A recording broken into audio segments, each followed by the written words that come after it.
This episode's about property events. So if you've been researching this industry to any extent, you might have noticed there's a lot of property events that are on offer.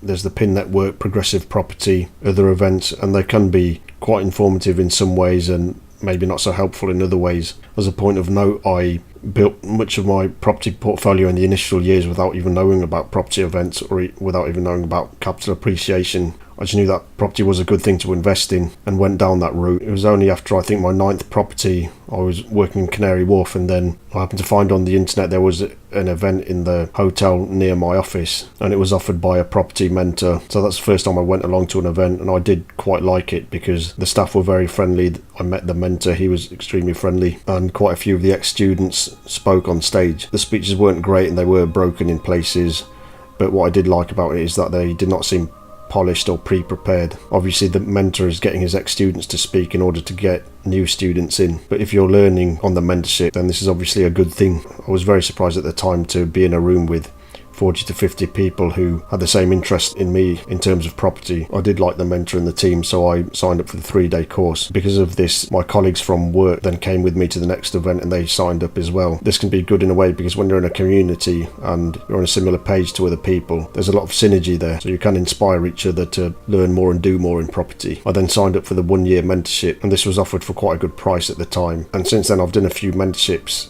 And with this experience in mind, you can see the pros and cons of these sorts of things. My colleague, for example, who had no properties, was quite inspired by all this, and he signed up, and the mentor taught him how to go and find properties, speak to estate agents and do all these related tasks. But for this friend, he personally thought after a few months he was just running around and he wasn't too sure about exactly which kind of property he should purchase, and this became an issue for him. But he picked this up with a mentor, and the mentor offered him advice and he was able to carry on. The main thing is you're around someone who's far ahead of you in terms of the property journey. What many people say is you just find a rich person and copy them. So as long as you're in the network, and the main thing is if you get on with the team and the mentor, then this can often open many doors. As Rob Moore says, it's who, not how. So it can really streamline your property journey. For me, I was already established at the time, and attending these events opened up a new world for me. All kinds of options started to appear, like purchase leased options or developments or JVs, things like that. Personally for me, I found these a bit overwhelming, and I started to research all different kinds of avenues that I could go down. I was able to meet once a month with my mentor, but as he had over 100 students, his attention sometimes seemed divided, so the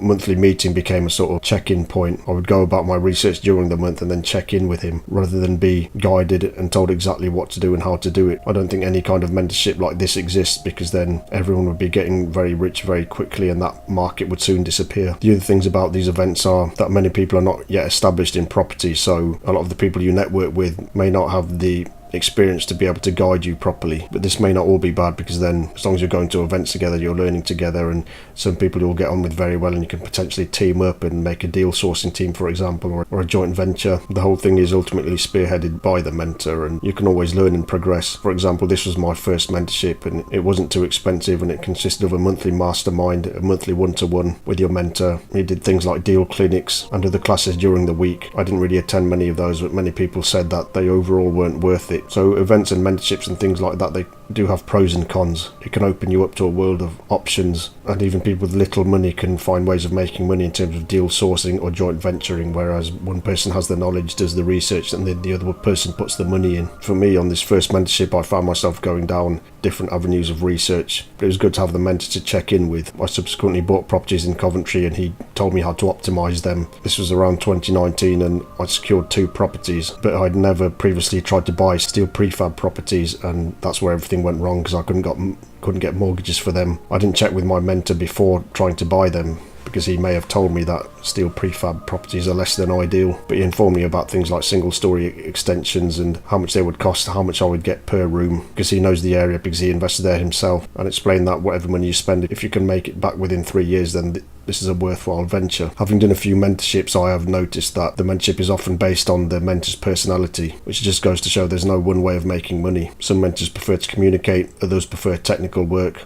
Another mentor of mine came from an accounting and finance background, so he was very hands-on in terms of numbers and spreadsheets. It just depends what you're good at and what you'd like to do. In the years following this, I went to multiple property events. What I found in my situation personally is that because I have quite a few properties. I think people after a while wanted to meet with me just because they wanted to take my money and invest it in their project. You'll get quite a lot of this, and they'll offer an 8 to 10% return on your money, for example, which is very good relative to the banks. But if you invest in property yourself, then you can potentially make much more of this. So I've done 2 or 3 of these kinds of loans in the past. They were quite short term, and because the money was returned to me quite quickly, they ended up being much higher in terms of return. It's good to have contacts, which is what these kinds of events can help you develop. So there are all kinds of reliable people in different parts of the country, or even if you're not going to directly work with someone, you may encounter a situation a year or so later in your property journey and then remember you met this person who knows someone else who could help advise you on the specific property related issue that you're facing at the time. Events are good in terms of making contacts, but be wary because it can open up a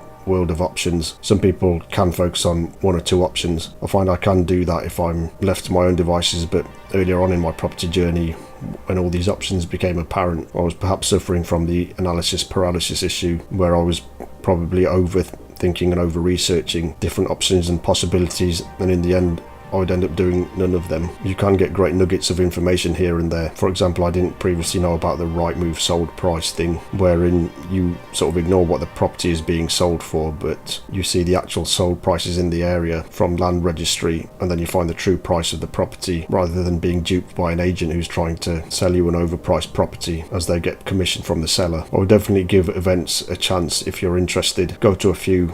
It's Progressive Property Network and PIN, as mentioned. There are other networks as well. Partners in Property, that's another one. See how you feel and get on, but try not to sign up to things too quickly. See what feedback others give. If you're being offered a course or a mentorship, then do a bit of due diligence and research to decide whether it's something you may or may not be looking for. Thanks for listening. Please like, comment and subscribe. See you in the next video.